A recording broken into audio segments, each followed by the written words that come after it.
اللہ تعالی علی محمد صلی اللہ علیہ وسلم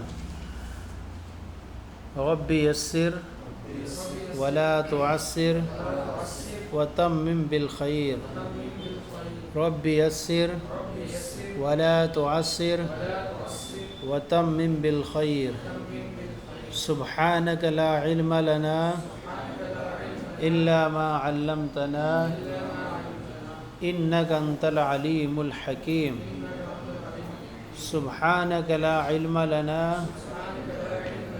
الا ما علمتنا انک انت العلیم الحکیم اللہم افتح علینا حکمتک وانشر علینا رحمتک یا ذا الجلال والاکرام۔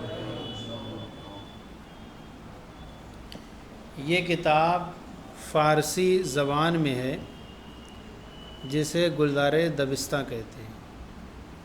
اس کے دو حصے ہیں، حصہ اول اور حصہ دوم۔ اس سے پہلے آپ کو درجہ اعدادیہ میں فارسی زبان کی پہلی فارسی پڑھائی جاتی ہے، بعض مدارس میں دوسری فارسی بھی رہتی ہے ششماہی ثانی میں، اور گلزار دبستہ بھی رہتی ہے۔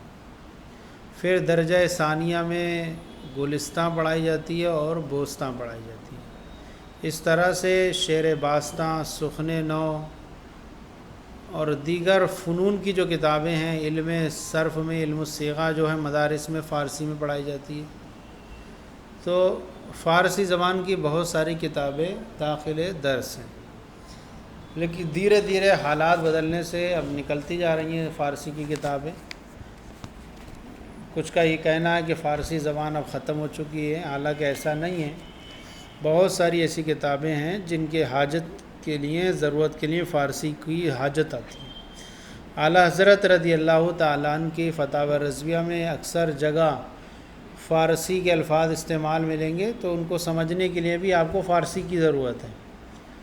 اسی طرح مشکل جو بہت ساری کتابیں ہوتی ہیں ان میں فارسی کا استعمال کثرت سے ہوتا ہے۔ ہندوستان کی سب سے پہلی زبان ادھر آزادی سے پہلے جو ہوتی تھی وہ زبان فارسی ہوتی تھی۔ تو بہرحال زمانہ بدلا، اب کچھ حالات بدلے، تو فارسی زبان اب بھی جو ہے وہ کچھ نہ کچھ داخل ہے۔ شعر شیخ سعدی شیرازی رحمۃ اللہ علیہ کی دو کتابیں جو فارسی میں ہیں، گلستاں اور بوستاں، زمان دراز سے داخل درس ہیں۔ اسی طرح یہ گلزار دبستہ بھی ایک کتاب ہے جو مدارس میں پڑھائی جاتی ہے۔ یہ کتاب کے حصہ اول اور حصہ دوم ہے۔ حصہ اول میں اس طرح کی باتیں ہی ہیں، چھوٹے چھوٹے جملے ہیں، استعمال ہیں، مرکب اضافی، مرکب توصیفی وغیرہ کے بارے میں بیان ہے۔ اور بعد میں جو حصہ دوم ہے اس میں حکایتیں ہیں، لطیفے ہیں، پند و نصائح ہیں اور دلچسپ حکایتیں ہیں، ٹھیک ہے، حصہ دوم میں۔ اب یہ کتاب گلزار دبستہ حصہ اول جب شروع ہوتی ہے تو اس کے اندر انہوں نے بیان کیا نحمدہ و نصلی علی رسولہ الکریم۔ یہ گلزار دبستہ اس کو کہتے ہیں۔ تو گلزار کا معنی ہوتا ہے چمن، باغ، ٹھیک ہے، چمن، باغ، اور دبستہ کا معنی ہوتا ہے مکتب، مدرسہ، یہ معنی ہوتے ہیں اس کے، ٹھیک ہے۔ پھر اس کے اندر یہاں پر انہوں نے یہ جو بیان کیا، نمبر ایک، ان فقروں میں اضافت کی ترکیب کو دیکھو اور خیال کرو۔ اضافت کی فقر کتنے بولتے ہیں؟ فقرہ بولتے ہیں عبارت کا کوئی ٹکڑا ہو اس کو فقرہ کہا جاتا ہے، یا جملہ ہو اس کو کیا کہا جاتا ہے؟ فقرہ کہا جاتا ہے۔ اب اضافت کسے کہتے ہیں؟ دو اسموں کے درمیان پائے جانے والی نسبت کو اضافت کہا جاتا ہے۔ کیا ہے؟ دو اسموں کے درمیان پائے جانے والی نسبت کو اضافت کہتے ہیں، اور ان دونوں اسموں میں پہلے کو مضاف کہتے ہیں اور دوسرے کو مضاف الیہ کہتے ہیں۔ فارسی میں عموماً مضاف پہلے آتا ہے، جیسے کہ عربی میں پہلے مضاف آتا ہے اور مضاف الیہ بعد میں آتا ہے۔ ہاں، جبکہ اردو میں اس کا برعکس ہوتا ہے کہ مضاف الیہ پہلے آتا ہے اور مضاف بعد میں آتا ہے. ایک چیز ہو گئی, سمجھ میں آ گئی. اور پھر دوسری چیز یہاں پر یہ سمجھیں کہ اضافت مضاف مرکب اضافی, اس کو شارٹ میں بولتے ہیں مرکب اضافی. یہاں مضاف مضاف الیہ کی جو ترکیب ہوتی ہے اسے کیا بولتے ہیں؟ اضافی. مرکب جو ناقص ہوتا ہے ایک مرکب تام ہوتا ہے. مرکب تام کسے کہتے ہیں؟ جس سے بات مکمل ہو جائے, سامنے والے کو پوری بات سمجھ میں آ جائے, اس کو مرکب تام کہتے ہیں. اور مرکب ناقص اس مرکب کو کہتے ہیں جس سے خاطب کو پوری بات سمجھ میں, جیسے ہم یوں ہی کہتے ہیں اسپِ حامد, حامد کا گھوڑا. اب بات سمجھ میں آئی؟ پوری نہیں آئی. تو یہاں پر ابھی یہ ذہن میں آ رہا ہے کہ حامد کا گھوڑا لمبا ہے, کالا ہے, سفید ہے, تیز ہے, چالاک ہے. تو کیا ہے یہ؟ ناقص ہے. اسپِ لاغر کمزور گھوڑا. اب مرکب تام کو جملہ بھی کہتے ہیں اور مرکب ناقص کو مرکب غیر مفید بھی کہتے ہیں. پڑھا کیا آپ نے؟ نہیں. اب ایک چیز اور یہ سمجھیں کہ مرکب ناقص جو غیر مفید ہوتا ہے اس کی جو مشہور ہیں وہ دو قسمیں بنتی ہیں. ویسے تو آپ کے عربی میں جو ہے نا مرکب توصیفی, مرکب اضافی, مرکب مناصر, مرکب مزجی, صحیح ہے, مرکب بنائی وغیرہ ہیں. لیکن مشہور عام طور پر دو قسمیں ہوتی ہیں, مرکب توصیفی اور مرکب اضافی. مرکب اضافی مضاف اور مضاف الیہ کے مجموعے کو کیا کہا جاتا ہے؟ مرکب اضافی کہتے ہیں. جیسے ہم کو کہیں خامہ سلیم, خامہ سلیم, خامہ معنی ہوتا ہے قلم, سلیم کا قلم, یہ ہوتا ہے مرکب اضافی. اور مضاف جس اسم کا لگاؤ دوسرے اسم سے ظاہر کیا جائے اسے مضاف کہتے ہیں. جس اسم کا لگاؤ دوسرے اسم سے ظاہر کریں اسے مضاف کہتے ہیں, اور جس سے کسی دوسرے کا لگاؤ ظاہر کیا جائے اسے مضاف الیہ کہا جاتا ہے. جیسے خامہ سلیم میں خامہ مضاف ہے اور سلیم کیا ہے؟ فارسی میں اکثر مضاف پہلے اور مضاف الیہ بعد میں آتا ہے. اب اضافت کی جو علامتیں ہوتی ہیں وہ اردو میں کا, کے, کی, را, رے, ری, نا, نے, نی, اس طرح کی کیا ہوتی ہیں؟ علامتیں ہوتی ہیں اردو کے اندر. ٹھیک ہے, کا, کے, کی, را, رے, ری, نا, نے, نی. اور فارسی میں مضاف پر کسرہ, جیسے آپ دیکھ رہے ہیں نہیں آب زر کسرہ ہے نہیں, فارسی میں مضاف پر کسرہ زیر یعنی حمزہ مکسور اور یائے مجہول یہ, جیسے گفتۂ رسول, خدائے جہاں, یہاں گیا یا آ گئی تو حمزہ مکسور اور یائے مجہول ایسی والی یا آ جاتی ہے. اور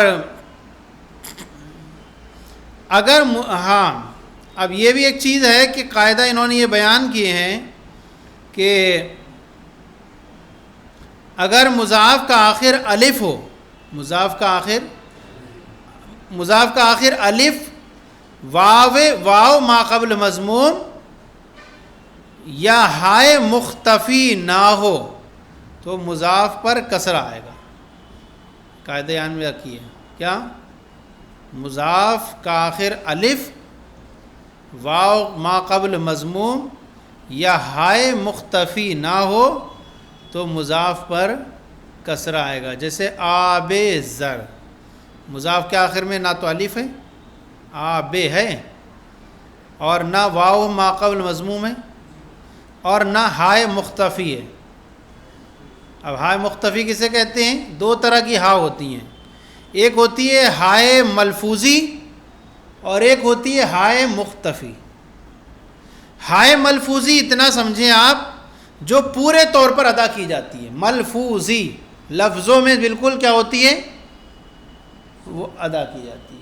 ہائے ملفوظی اسے کہتے ہیں. جیسے مثال کے طور پر مہ ہاری پوری ادا, کوہ ہاری پوری ادا. تو ایسی ہا جو بالکل پورے طور پر ادا کی جائے اسے ہائے ملفوظی کہتے ہیں. اور ہائے مختفی کیا ہوتی ہیں؟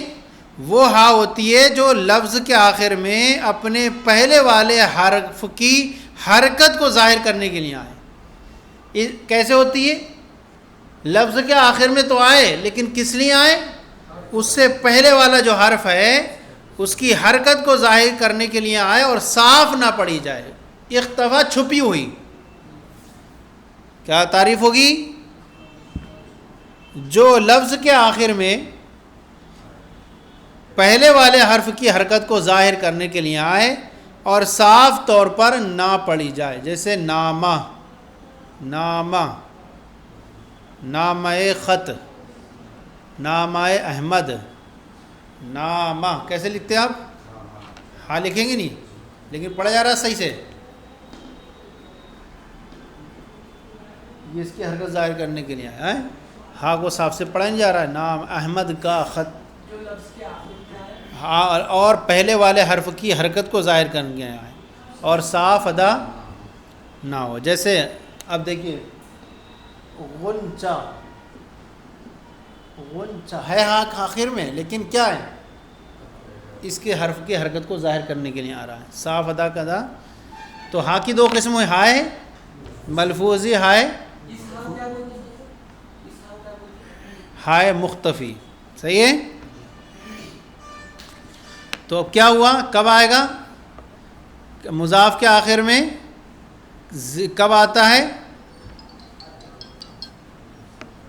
مضاف کا آخر واو، مضاف کے آخر میں جو ہے الف، واو ماقل مضموم یا ہائے مختفی نہ ہو تو مضاف پر کسرہ آئے گا. جیسے آب زر، شادی برادر، یہاں کسرہ آ گیا کہ نہیں آ گیا؟ اگر مضاف کے آخر میں الف یا واو ماقبل مضموم ہو تو زیر کے بدلے یا مجہول، زیر کے بدلے یا مجہول بڑھا دیتے ہیں. یہ قاعدہ یاد رکھیں. کیا؟ مضاف کے آخر میں الٹا کر لیں اس کو. مضاف کے آخر میں الف ہو، واو ماقبل مضموم ہو یا کیا ہو؟ ہاں مضاف کے آخر میں الف واو ماقبل مضموم ہو تو پھر ایسی صورت میں کیا کر دیتے ہیں؟ یا مجہول بڑھا دیتے ہیں. اب دیکھیں مضاف کے آخر میں الف ہے کہ نہیں ہے؟ یہ پا ہے. اب کیا کریں گے؟ پائے احمد، یا مجہول ہو گیا. اب الف نہیں آئے گا. مضاف کے آخر میں الف واو ماقل مضموم یا ہائے مختفی نہ ہو تو کیا بڑھائیں گے؟ زیر بڑھائیں گے. آب زر. ٹھیک ہے. اور مضاف کے آخر میں الف ہو یا مجہول ہو، مضاف کے آخر میں الف ہو یا واو ماقل مضموم ہو تو کیا کریں گے؟ جیسے پا ہے، مضاف کریں گے پا احمد تو کیا کر دیں گے؟ اب وہ بتا رہے ہیں آگے. تو مضاف کے آخر میں الف ہو یا واو ماقل مضموم ہو تو زیر کے بدلے یا مجہول بڑھاتے ہیں. جیسے پائے سگ، ایک مثال ہو گئی کس کی؟ الف ہو. بوئے گل، بو واو ہے، بو واو ہے ماقل مضموم ہے. تو اب کیا ہے؟ بو اے گل تو کیا بڑھایا یہاں پر؟ یا مجہول بڑھایا.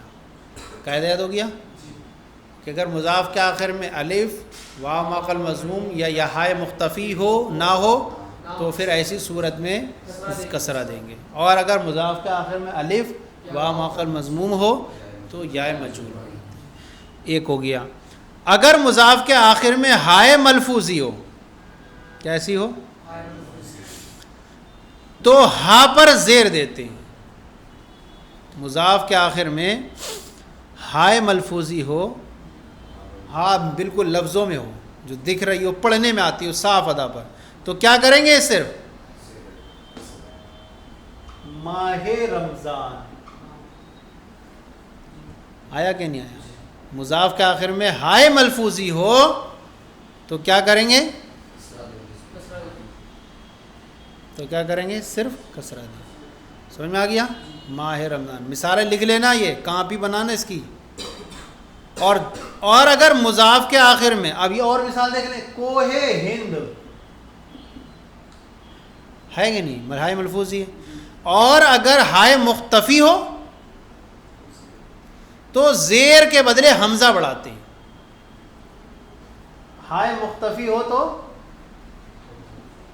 تو زیر کے بدلے کیا بڑھائیں گے؟ حمزہ بڑھائیں گے. دیکھیے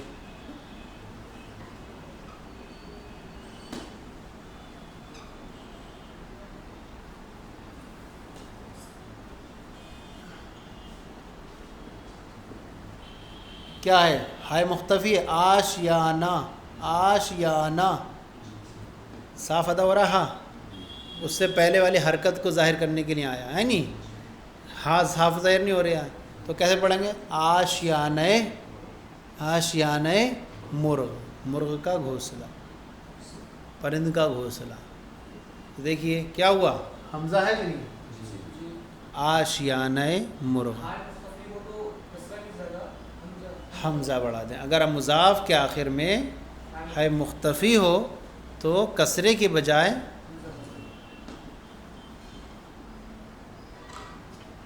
پروردے، پروردے خدا، پروردے ہے پروردے خدا. ٹھیک ہے؟ قاعدہ ہوگا آج. اگر مضاف کے آخر میں الف واو ما قبل مضموم ہائے مختفی نہ ہو تو کسرہ دیتے ہیں. صحیح ہے.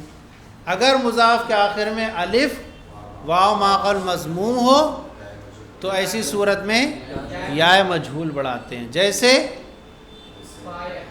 پائے احمد، بوئے گل. اگر ہائے مختفی ہائے ملفوظی ہو تو صرف ہا کے نیچے زیر دے دیتے ہیں. کوہ ہند، ماہ رمضان. اور اگر ہائے مختفی ہو تو پھر ہا پر حمزہ بڑھا دیتے ہیں. جیسے آشیانہ مرغ، پرورد. سمجھ میں آ گیا؟ یہ چیزیں میں نے آپ کو بیان کری، آپ کے لیے آسانی رہے گی. ٹھیک ہے؟ تاکہ بار بار آپ پریشان ہو، یار یہ حمزہ کہاں بڑھ گیا، وہ کہاں آ گیا. سمجھ آیا نہیں؟ اس کو لکھ لیجئے گا، ابھی یاد ہے. اب چلتے ہیں تھوڑا سا آگے کی طرف. اب یہاں پر دیکھیے، خیال رکھو، آب زر. اب قاعدہ سمجھ میں آ گیا آپ کو؟ آب زر، آب مانے ہوتا ہے پانی، اور زر مانے سونا. آب زر، زر بولتے ہیں سونے کو، سونے کا پانی. تو زر مانے سونا ہوتا ہے. آب زر. دیکھیے کیا آتا ہے اردو میں؟ کا، کے، کی. آیا کہ نہیں آیا؟ نا، نے، نی، را، رے، ری. آ گیا؟ آب زر، سونے کا پانی. کف دست. کف مانے ہوتا ہے ہتھیلی، دست مانے ہاتھ، جمع آتی ہے دستہا. آتا نہیں؟ دست، دستہا، اسپہا. تو دست مانے ہاتھ اور کف مانے ہتھیلی، ہاتھ کی ہتھیلی. دل من، من مانے میں، میرا. تو ترجمہ کرتے ہیں، من جیسا ہوگا اس حساب سے کریں گے. دل من میرا. را گیا نہیں؟ آ گیا؟ را، ری، رے. میرا دل. اب دیکھیے کیا ہے؟ سر وے. ہاں اب کیا ہو گیا؟ اس کا سر. کیا ہے؟ ہاں سر وے سر. اب یہ ایک ہوتی ہے اضافت کے طور پر آؤگا، سر وے اس کا سر. او جیسے ہوتا ہے نہیں ایسی. تو سر وے اس کا سر. اس کے بعد یہاں پر بیان کرتے ہیں رگ پا. رگ مانے رگ، پیر کی رگ یا نس. رگ پا. تو رگ مضاف ہے اور پا کیا ہے؟ مضاف الیہ. رگ پا پیر کی رگ پیر کی نس. سم خر سم ہے سم. سم مانے ہوتا ہے کھر. سم بولتے ہیں چوپائے وغیرہ کا کھر. کھر سمجھتے ہیں جو ہاں وہ ہوتا ہے نیچے کا اس کا حصہ ہوتا ہے اس کو بولتے ہیں کھر. صحیح ہے جس نیچے والا حصہ. اور خر مانے گدھا. گدھے کا کھر. دم آب دم آب. دم مانے ہوتا ہے گھونٹ کے معنی میں ہوتا ہے. آب مانے پانی. پانی کا گھونٹ. پانی کا گھونٹ. یہ کون سی اضافت تھی؟ یہ سب جملے کس کے تھے؟ مضاف مضاف الیہ کی ترکیب والے جملے تھے. سمجھ میں آ گیا؟ اب اس کے بعد دوسرا بیان کر رہا ہے کون سا؟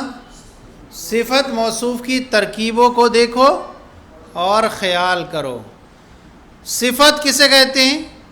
صفت وہ ہوتی ہے جو لفظ سے وہ لفظ ہے جس سے کسی کی اچھائی یا برائی یا کیفیت بیان کی جاتی ہے, اس کو کہیں گے صفت. اور موصوف کیا ہوتا ہے؟ جس کی اچھائی یا برائی یا کیفیت ظاہر کی جائے. فارسی میں عموماً صفت پہلے موصوف فارسی میں صفت عموماً موصوف کے بعد. فارسی اور عربی کا حال ایک صحیح ہے. فارسی میں موصوف پہلے اور صفت, جبکہ اردو میں صفت پہلے اور موصوف بعد میں آتا ہے. ہو گیا؟ اور ایک چیز اور سمجھے, موصوف صفت میں اب یہ ہوتا ہے کہ فارسی میں اکثر موصوف پہلے اور صفت بعد میں ہوتی ہے, اردو میں صفت پہلے اور موصوف بعد میں آتا ہے. اب کہتے ہیں صفت عموماً موصوف کے بعد آتی ہے اور اس صورت میں موصوف کے آخر میں زیر لاتے ہیں. کیا لائیں گے؟ جیسے مثال کے شیر نر آیا نہیں آیا؟ اب یہاں کیا کریں گے آپ ترجمہ؟ نر شیر. کاکیکے کا کس میں ترجمہ کرتے ہیں؟ مضاف الیہ میں ترجمہ کرتے ہیں. یہاں نہیں کریں گے بلکہ کیا کریں گے؟ نر شیر. نر کا مطلب مذکر. مذکر شیر کیا ہے؟ مذکر شیر. تو دیکھیے صفت کا ترجمہ پہلے کیا ہم نے کہ نہیں کیا؟ ایسے نہیں کریں گے شیر کا نر شیر نر, بلکہ الٹا ترجمہ کریں گے. کیا؟ نر شیر ہیں, اور اس میں کاکی کے نہیں آتا ہے. اب دیکھیے یہاں پر بھی ایک قاعدہ دیکھ لیجئے گا. یہ تو ایک کام قاعدہ بتا دیا آپ کو. کون سا؟ کہ آخر میں زیر دے کر پڑھتے ہیں. ٹھیک ہے؟ اگر موصوف کا آخر الف واو ما قبل مضموم یا ہائے مختفی نہ ہو, وہی قاعدہ, موصوف کا آخر الف واو ما قبل مضموم تفی نہ ہو تو موصوف پر کسرہ آئے گا. جیسے اسی کو مثال کو دیکھ لیجیے آپ, شیر نر. یہاں دیکھیے موصوف کے آخر میں الف بھی نہیں ہے, واو ما قبل مضموم بھی نہیں ہے, ہائے مختفی بھی نہیں ہے, تو پھر کیا آئے گا؟ کسرہ آئے گا. اگر موصوف کے آخر میں الف یا واو ما قبل مضموم ہو تو زیر کے بدلے یا مجہول بڑھا دیتے ہیں. وہی مثال طرح کی. جیسے یہاں ایک مثال انہوں نے دی ہے, خدائے بزرگ. خدائے, اب دیکھیے کیا ہے اس کے آخر میں؟ خدا. الف ہے کہ نہیں ہے؟ تو کیا ہوا؟ یا مجہول بڑھا دیے. واو ما قبل مضموم کی مثال روئے زیبا. روئے عمدہ خوبصورت چہرہ ہے, رو واو ہے کہ نہیں ہے؟ تو یا بڑھا دیے. یہ مثال ذہن میں رکھیے گا. بزرگ, خدائے بزرگ, یہ الف والی مثال ہو گئی. اور روئے یہ کیا ہو گئی؟ ما قبل مضموم. تو کہتے ہیں, اور ہائے مختفی تو ہے ہی نہیں یہاں, تو دو گئی. اگر موصوف کے آخر میں ہائے ملفوظی ہو تو پھر قاعدہ کیا بیان کیا گیا تھا؟ ہا پر کیا دیتے ہیں؟ کلاہ نو. دیکھیے مثال آپ کی کتاب میں ہائے ملفوظی ہے کہ نہیں ہے؟ ہائے ملفوظی ہے تو آخر میں کیا کر دیا؟ کسرہ دے دیا. صحیح ہے. اور اگر ہائے مختفی ہو تو اس پر حمزہ بڑھا دیتے ہیں. ہے مثال؟ یہاں مثال تو نہیں ہے لیکن یہاں سمجھیے اس کی مثال. جامع سرخ، جامع ہو گیا.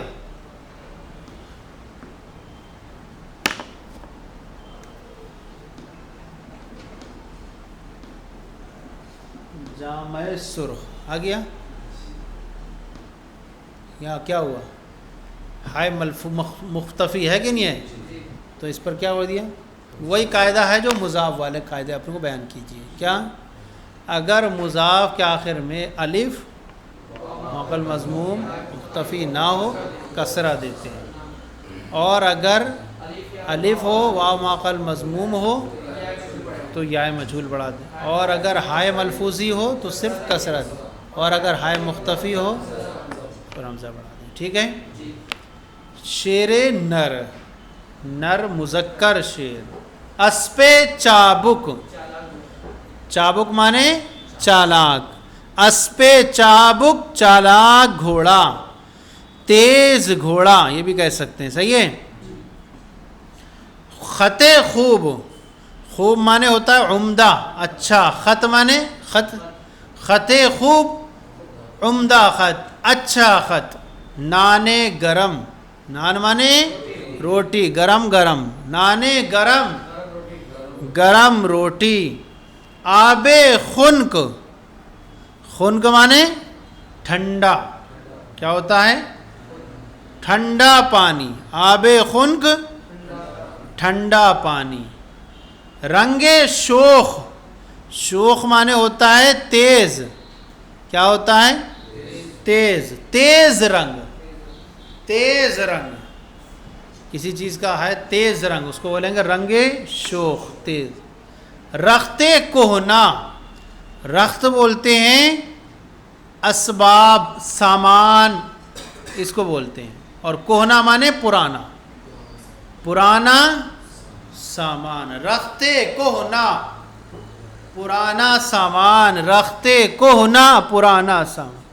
کلاہ نو، کلاہ مانے ٹوپی، تاج. نو مانے نیا، نئی ٹوپی. کلاہ نو نئی ٹوپی. ہو گیا. چلیں آج شروعات تھی، اتنا ہی آپ کے لیے کافی ہے. تو پڑھیں گے. صلو علی الحبیب.